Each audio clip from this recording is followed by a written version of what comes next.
आणि भाजीपाला. आता हे वांग आहे, या वांग्यापासून आपण काय करतो? वांग्याची भाजी. आणि अजून काय करतो वांग्यापासून आपण? सगळ्यांना आवडतं काय असतं? भरीत. आता हे दुसरं आहे टोमॅटो.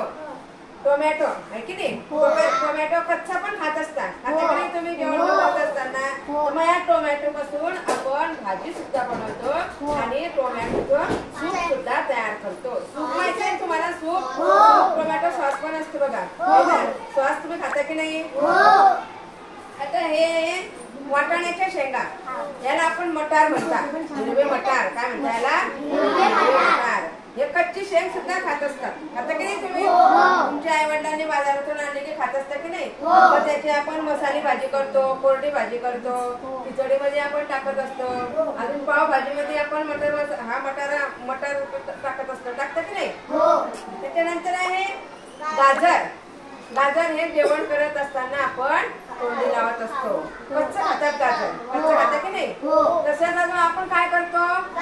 गाजरापासून हलवा तयार करतात. कसा असतो तो? गोड असतो की कडू असतो?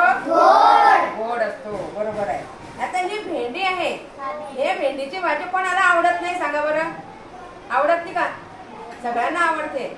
भेंडीची भाजी सगळ्यांना आवडते. कोरडी भाजी केली की लगेच डब्यामध्ये भरली की आपण काय करतो? शाळेमध्ये डब्यामध्ये आपण ती भाजी घेऊन येतो. कांदा. कांदा हा सगळ्या भाज्यांमध्ये हा कांदा उपयोगी असतो. टाकतात की नाही आपण? कांदा हा कच्चाही खात असतात आणि हा कांदा सगळ्या भाज्यांमध्ये आपण टाकत असतो. मुळा. मुळा हा सगळ्यांच्या आवडीचा, तोंडी लावायला खात असतात की नाही? जेवण करत असताना मुळा हा कच्चा खायचा असतो. मुळ्याचा कलर कसा असतो? सफेद म्हणजे पांढरा असतो. कसा असतो? पांढरा असतो. मग हे भाजीपाल्यांचा चार्ट तुम्हाला समजला का आता?